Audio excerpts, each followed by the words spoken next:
Alright, so this video is going to be really short because I didn't get it uploaded last night because my friend came over and decided to watch Full Metal Alchemist and eat McDonald's, and I'm a responsible adult, I swear. Fuck yeah! Alright, so this is a really weird first video to do on a game that I've been anticipating this much and that I think is going to have a huge impact on this channel and maybe even my mental health. Look, I love Infinity Ward games, and I love talking about them, and I like Modern Warfare, and I like what I'm seeing in this beta so far, so I'm really excited. But for this video, I'm just gonna say, I'm really excited and I'm enjoying the game. Like, yeah, this is not the usual Boom video where I'm hypercritical.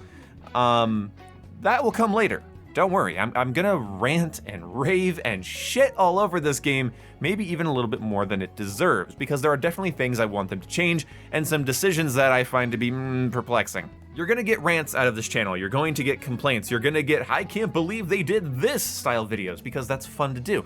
But in general, Modern Warfare 2 2022 is to Modern Warfare 2019 what Modern Warfare 2 2009 was to COD 4 2007. You go from something more gritty and dark and sort of, you could say, realistically themed and tactical, to something a little bit more high-tech, near future, and shiny. But it's still in that scope of modern warfare, modern combat, and it's believable, it's grounded. In fact, when I was live streaming this, hit the bell icon to get notified when I go live, when I was live streaming this, people were telling me that Modern Warfare 2 is giving them Call of Duty Ghosts Black Ops 2 vibes, and that makes a ton of sense. It feels like a grounded near future thing. It's sort of like playing Ghost Recon Advanced Warfighter. Maybe not Future Soldier, but something a little bit more high-tech than your average game. In 2009, Modern Warfare 2 was high-tech, and it was shiny, it was clean. It looked better than COD 4 graphically. The engine just had better. I don't know what to tell you. The game just seemed like a step forward for the franchise, both visually and performance-wise. When looking at the engine and just looking at the animations and the gunplay, it was an improvement over the previous MW title. And that's what I see in this game. And while the beta has a couple bugs and some issues and some animation problems, and I'm playing it on a PS4 Pro and I stuck with a DualShock controller, I still feel that way. It's still one of the smoothest beta experiences I've had and some of the best gunplay and animation work I've experienced in this franchise, and I don't feel hyperbolic for saying that. Now, when it comes to balance and gameplay and map design, that's gonna be something I learn over time. I already have some problems with some mechanics, and I already have some problems with certain systems, like the perk system, for instance.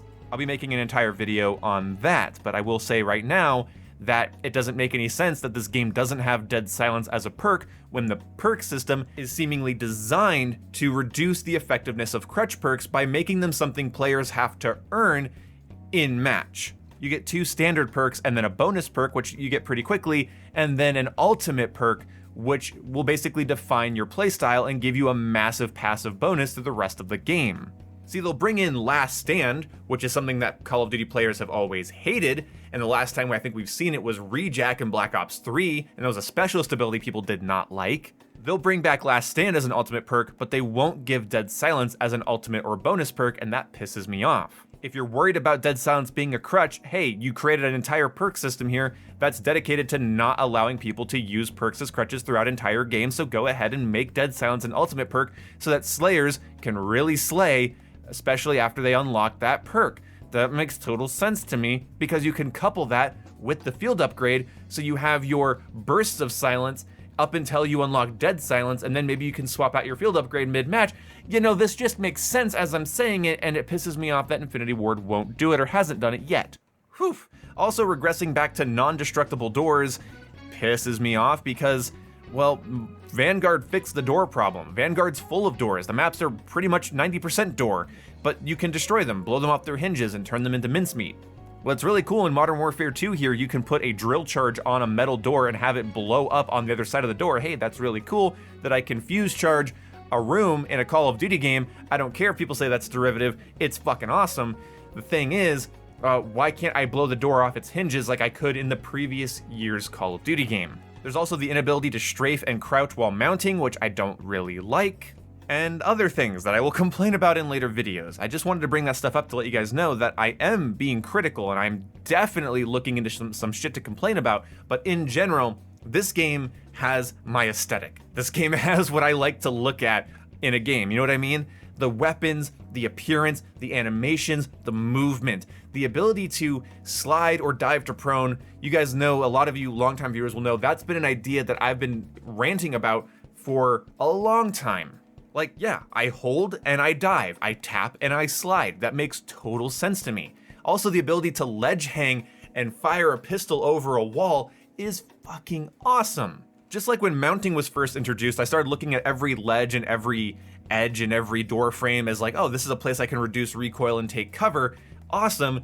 Now I'm looking at every ledge and every windowsill as like a place for me to pull some serious Splinter Cell shit on people, and I'm excited. And then certain things like the camera field upgrade, which you could again say is derivative of other games. I don't fucking care, it's a camera, no one owns cameras, fuck you. I am excited to have some awesome plays where I throw a camera into a room, spin it around to see where the bad guy is, and then wallbang them.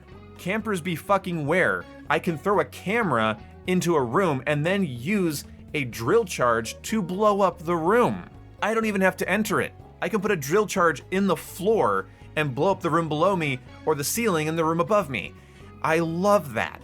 Weapon customization's also really intense because you aren't just converting a weapon by putting a different mag in it or smothering it in 10 attachments when that's completely unnecessary.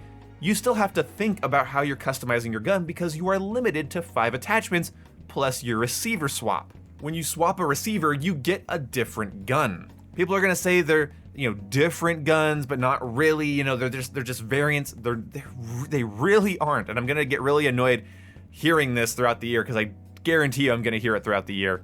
These are genuinely different weapons with different rates of fire, different animations, different attachments. They really are different weapons. When you swap the receiver, you're not converting the gun loosey-goosey, it's a different damn gun. So the M4 platform is what they're letting us play with during the beta, which makes total sense. And the fact that the M4 platform is a PDW, DMR, LMG, and burst rifle, it's so fun to play around with. And again, they feel distinctly different, and the attachments you unlock for them can be spread across the other receivers. You could unlock attachments for the M4 platform by using the M16 and going down its skill tree, and then take those attachments and put them on your M4. Not every attachment is compatible with every receiver as far as I can tell, but you are not varianting a gun. You are not putting a different mag in a gun. You have a malleable weapon platform that can be many different firearms, and they do feel like their own firearms. They do feel like they have their own character, which is something I couldn't say for Vanguard, and something I couldn't exactly say for Modern Warfare when you would convert the gun. Like when you put the SOCOM rounds in the M4 in Modern Warfare 2019, yeah, that was cool, that was fun, but it was still the M4, but just kind of like a bad DMR version of the M4.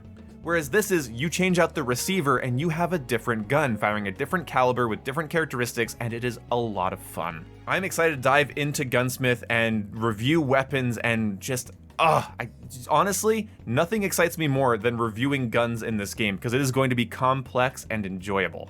It's also going to encourage a lot of variety, and one of the things I really can see in their design language for this game is that they want variety. They don't want you using the M4 all year. You use the M4, and then you unlock the 5.56 Icarus, and then you use the 5.56 Icarus until you unlock the M16, use the M16 to unlock a plethora of different attachments, so on and such forth. It gets you to go out of your comfort zone. It gets you to progress other weapons, because if you want all of the attachments available to your M4, you need to level up the platform in that skill tree, not just the gun itself. So you're not spending all of your time just unlocking red dot, suppressor, extended mag for every single gun. You're progressing a skill tree that takes you on a pretty wild progression journey for a Call of Duty game, and I'm here for it. Now, when it comes to equipment, I'm a little disappointed that, again, we don't have a pick 10 system here, so everyone spawns in with lethals and tacticals. I'm not a fan of that. But I really do love the new field upgrades like the inflatable soldier, DDoS system, and the portable radar. There's going to be a lot of ways to screw with campers and even mess with some sweats.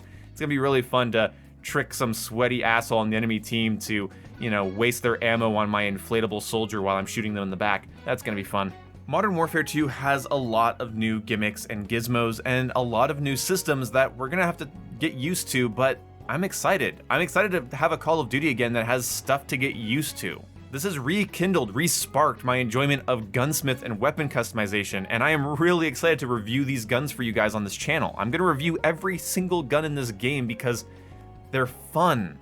Fun to look at, fun to use, enjoyable in general, and just, you know, big fat fuck yeah for me, I guess. Fuck yeah! When it comes to maps, I say this every year ever since I started this channel. It takes me a long time to learn maps and really appreciate them or not, but I guess I'll just summarize my opinions. This one's a little too small and hectic for me, and I also don't like the spawns on it, so hopefully they tweak that. I like this map because it has a ton of variety. I like this map because it's a bit slower, but I think it's a little too slow because of its general size. It's not really complex, it's just wide and girthy, and it's kind of hard to get across. But so far I like the maps. So far I like the flow.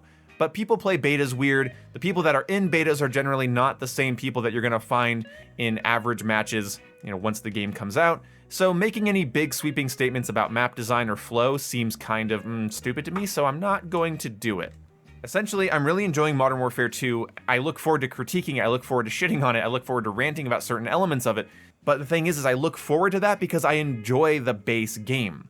Aiming, running around, shooting, I'm not even using a controller I'm comfortable with. I'm using a DualShock when I'm an Xbox or mouse and keyboard player. So I really don't know how I'm having as much fun as I am. And I don't really have any time for, oh my god, it's more Call of Duty, or oh, it feels like Modern Warfare 2019. Those are dumb opinions. Those are bad, dumb opinions. If opinions were stored in barrels, that wouldn't be at the bottom of the barrel, that would be the gunk that's on the side of the barrels from pouring out your crappy opinions earlier. It's opinion sludge, and I have no time for it in my comment section, and I'm not going to be responding to it in my live stream chat other than to harass and make fun of you. Yes, the sequel to Modern Warfare 2019 is similar to Modern Warfare 2019. And yeah, the bazillionth COD game feels like a COD game. You are a rocket scientist. Thank you so much for pointing that out to everybody. Anyway, it's been fun. I'm enjoying the game. I'm gonna go put this video together, upload it, and then start live streaming again. So hit the bell icon, get notified when I go live. I'll see you when I see you. Goodbye.